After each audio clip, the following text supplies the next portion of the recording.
Halo,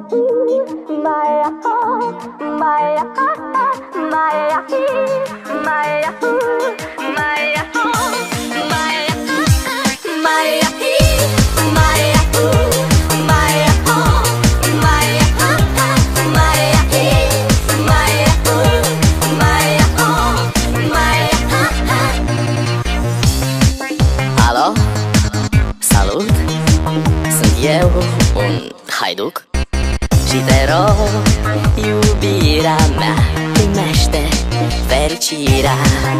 Alo, alo, sunt eu, Picasso, ți-am dat bip și sunt voinic, dar să știi, nu-ți cer nimic. Vrei să pleci, dar nu mă iei, nu mă iei, nu mă iei. Chipul tău și dragostea din tei mi-amintesc de ochii tăi. Penat? Sikit je baru berdancing. Okey, jom. Pada kali ini kita akan membincangkan tajuk berkaitan dengan peternakan poultry, iaitu subtajuknya ataupun tajuk kecilnya adalah nutrisi ternakan poultry. Baiklah, berkaitan dengan pengenalan nutrisi. Saya rasa kamu dah selalu dengar perkataan nutrisi. Okey, di mana pernah kamu dengar ataupun pernah kamu tengok berkaitan dengan nutrisi? Okey, betul. Yang pertama adalah di kantin sekolah. Yang kedua adalah di klinik. Yang ketiga adalah di hospital kerajaan. Yang keempat di mana? Ya, betul. Di dalam buku teks mata pelajaran sains. Tak kira lah sains tingkatan 1, 2, 3, 4 ataupun 5. Kamu dah belajar berkaitan dengan nutrisi. Jadi apa yang dimaksudkan dengan nutrisi? Okey, kita tengok di sini nutrisi merupakan zat dalam makanan yang diperlukan khususnya untuk pembesaran dan juga membentuk fungsi badan. Jadi nutrisi menyediakan tenaga dan komponen untuk tubuh dan juga sel badan. Okey, seterusnya nutrisi ini merangkumi seperti protein, karbohidrat, vitamin, mineral dan juga air. Jadi nutrisi yang lengkap menjamin pembesaran secara optimum dan juga mengekalkan tahap kesihatan untuk sesuatu ternakan. Pada slide ini menunjukkan keperluan nutrisi sesuatu peternakan poultry. Terdapat dua keperluan di sini. Yang pertama adalah bagi mengekalkan tahap kesihatan, yang kedua ianya diperlukan bagi keperluan pembesaran. Di mana bagi mengekalkan tahap kesihatan, nutrisi ini dapat menghasilkan sistem imunisasi badan ternakan bagi melawan penyakit dan juga patogen. Manakala bagi keperluan pembesaran, nutrisi dapat membentuk ataupun dapat membina sel-sel baru khususnya untuk pembesaran badan poultry tersebut. Untuk pengetahuan kamu semua, pemakanan merupakan satu faktor yang penting di dalam menentukan kejayaan sesuatu aktiviti peternakan, di mana makanan merupakan zat yang diperlukan untuk pembesaran poultry. Okey, di sini terdapat 3 jenis makanan. Yang pertama iaitu makanan permulaan, yang kedua adalah makanan pembesaran dan yang ketiga adalah makanan penamat. Bagaimana pula kita hendak membuat makanan kepada ternakan? Jadi di sini kita perlulah mengambil tahu apakah bahan-bahan makanan yang diperlukan oleh ternakan mengikut peringkat pembesaran. Okey, jadi pada slide ini menunjukkan apakah faktor yang mempengaruhi pengambilan makanan poultry. Di mana yang pertama adalah peringkat umur. Yang kedua adalah tahap kesihatan dan yang ketiga adalah keperluan fisiologi ternakan tersebut. Seterusnya kita akan membincangkan kaitan dengan tempoh pemberian makanan, minuman dan juga vitamin kepada ternakan poultry, di mana pemberian makanan perlulah disesuaikan pada peringkat umur ternakan. Yang kedua ianya mempengaruhi produktiviti ternakan dan juga kos keseluruhan makanan ternakan. Kemudian yang ketiga, supaya peternak mendapat keuntungan secara optimum ataupun secara maksimum. Kalau kamu tengok rujuk jadual di bawah tu, ianya menunjukkan tempoh pemberian makanan, iaitu pada hari yang pertama sehinggalah hari yang ke-28, iaitu 4 minggu yang pertama.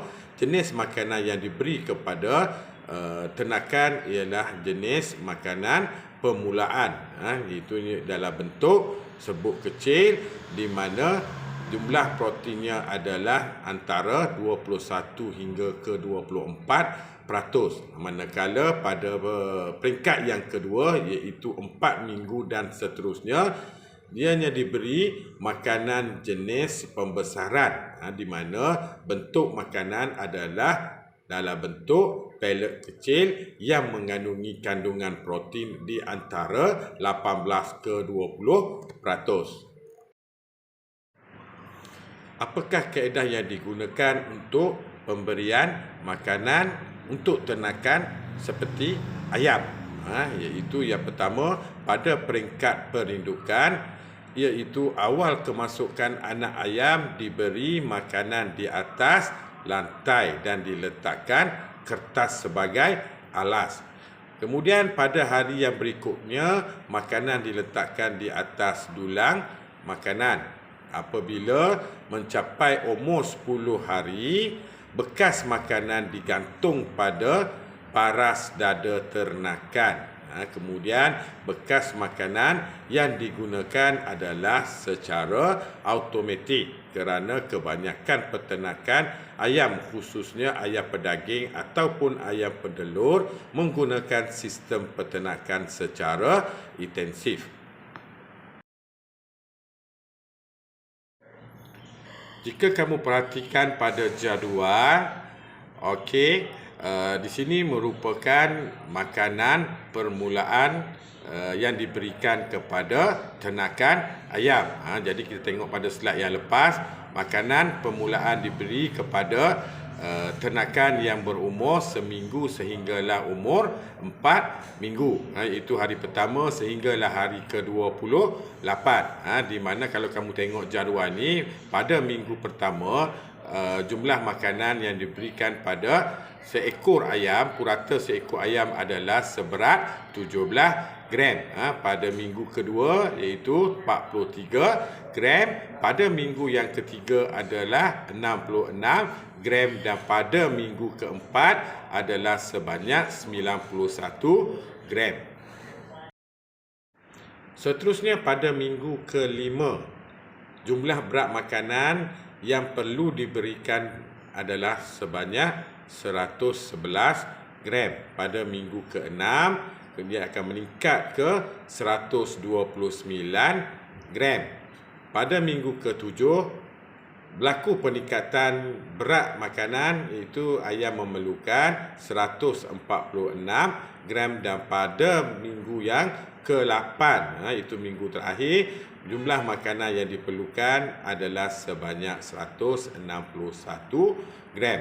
Kalau kamu tengok di sini, daripada jadual minggu pertama hinggalah minggu ke-8, jumlah berat makanan per minggu adalah akan meningkat.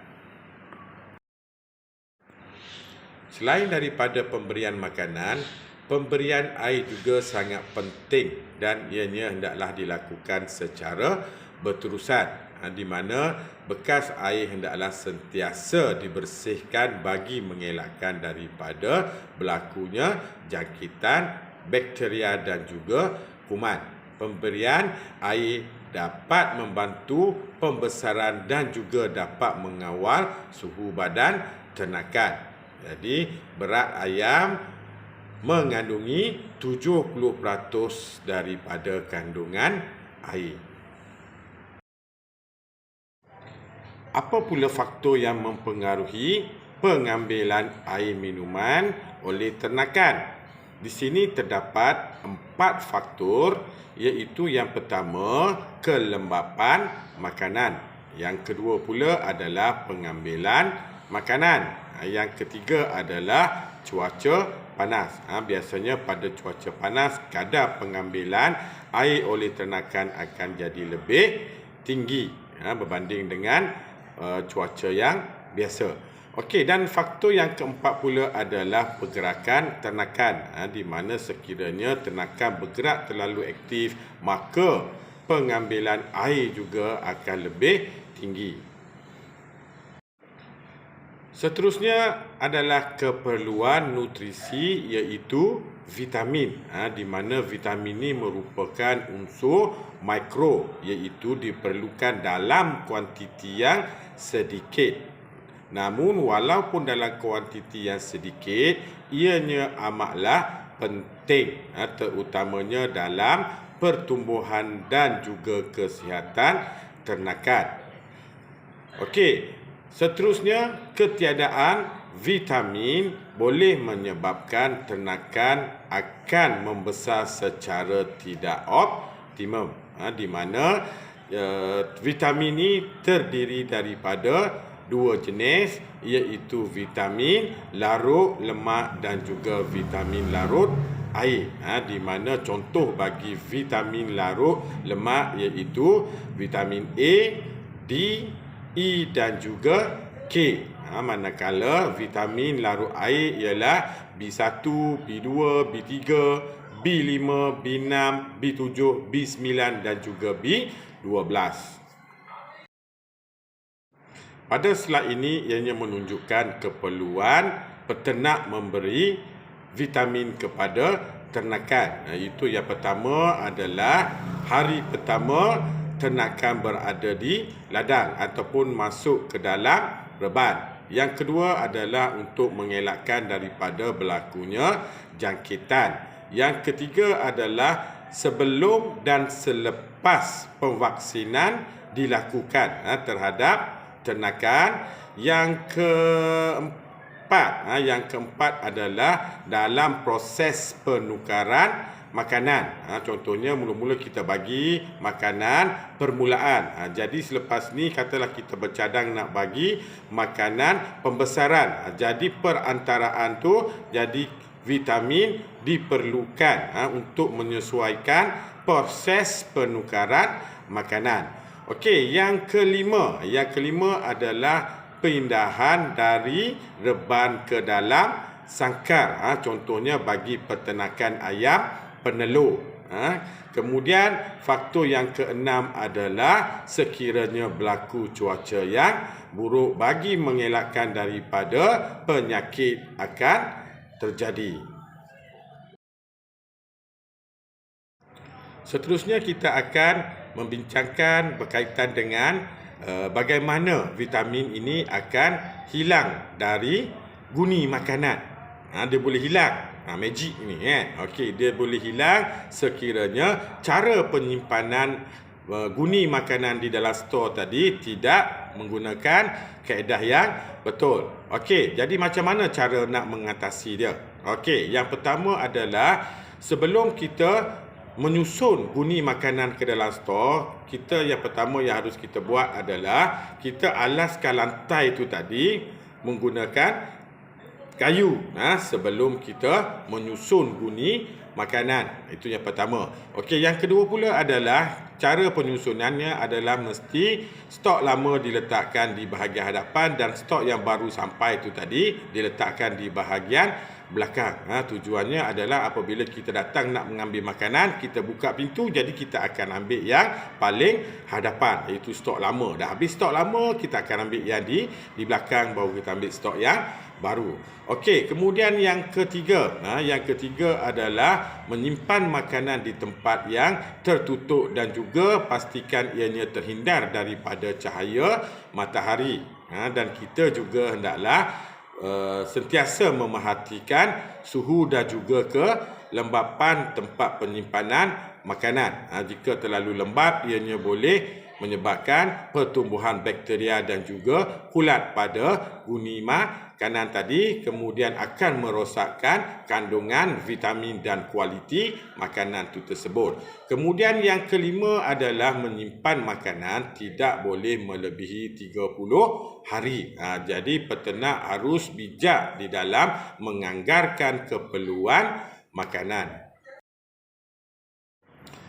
Seterusnya yang keenam adalah mengelakkan penggunaan bekas menyimpan makanan secara berulang, ataupun kalau kita guna guni lah. Contohnya dah habis kita guna tadi, guni makanan tadi dah habis, tinggal guni, ambil guni yang kosong, masukkan lagi makanan. Kemudian tak basuh, tak cuci apa, dah habis, guna lagi yang kali ketiga. Dah habis, guna lagi kali keempat. Lama-lama guni itu akan kotor. Bila kotor, terdapat bakteria dan juga kulat pada guni, kan? Jadi benda tu tercampur dengan makanan, jadi ianya akan merosakkan kandungan makanan yang baru dimasuk di dalam guni tersebut. Boleh faham Okey, kemudian yang ketujuh ialah membersihkan stor penyimpanan secara berkala. Jadi kalau dah terlalu lama dah, jadi keluarkan semua bekalan makanan guni semua tu, bersihkan dulu stor tu. Jangan tak bersih. Maksudnya kita kena menjaga kebersihan stor tersebut. Kemudian yang ke-8 iaitu mengawal makanan daripada serangan serangga dan juga perosak. Perosak ni seperti tikus yang makan ataupun yang curi makanan di dalam stor makanan tu, yang boleh merosakkan makanan. Stres. Aku stres. Apa maksud stres? Stres merupakan satu tekanan. Ianya berlaku di dalaman. Jadi apakah punca-punca berlakunya stres? Okey, bukan kita manusia sahaja yang stres. Haiwan ternakan juga akan mengalami benda yang sama seperti kita, iaitu stres. Okey, kita tengok macam mana poultry tadi stres. Okey, yang pertama disebabkan oleh pengedaran udara di dalam reban yang tidak baik. Itu yang pertama. Yang kedua adalah suhu dan kelembapan dalam reban akan meningkat. Jadi bila suhu tinggi, ianya tidak selesa. Bila tak selesa, dia akan stres. Sama juga kita manusia, kan? Dalam keadaan cuaca yang panas, duduk di rumah, kita juga akan rasa stres. Okey, yang ketiga adalah kepadatan ternakan di dalam reban. Jadi kita perlulah meletakkan ternakan tadi mengikut kesesuaian ataupun nisbah peternakan mengikut kadaran luas reban yang kita buat tadi. Okey, kemudian yang keempat adalah bunyi bising. Sama tak? Sama tak macam kamu? Kalau mendengarkan bising, adik nangis, adik jerit, kakak jerit, mak jerit, bapak jerit, lama-lama kita akan jadi stres. Sama juga dengan poultry ini. Okey, kemudian campuran makanan yang tidak sempurna. Itu adalah yang kelima. Kemudian yang keenam adalah penukaran makanan dilakukan secara mendadak. Contohnya makanan permulaan terus tukar kepada makanan pembesaran secara mengejut. Jadi ianya boleh menyebabkan stres akan berlaku. Kemudian yang terakhir, itu yang ketujuh, adalah pemberian vaksin. Boleh menyebabkan ternakan poultry ini akan menjadi stres. Jadi, apakah kaedah untuk kita hilangkan stres pada peternakan poultry? Kalau saya senang je. Nak hilang stres, bagi duit saya banyak-banyak. Kemudian saya boleh pergi sana, pergi sini, beli sana, beli sini, beli itu, beli ini. Hilang saya punya stres. Tapi poultry lain. Cara untuk nak hilangkan stres, kita perlu mencampurkan vitamin ke dalam makanan ataupun juga minuman poultry, dan ini dapat menghilangkan rasa stres pada peternakan poultry.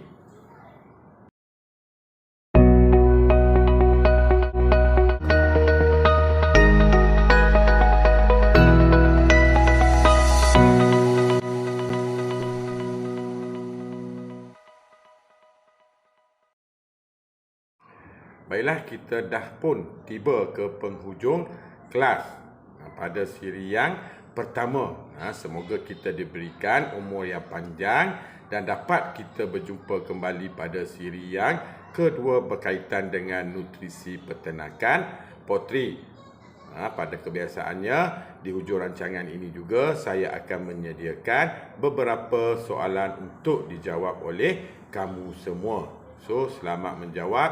Semoga kita berjumpa lagi pada episod yang akan datang. Peace. Yo. Bye-bye.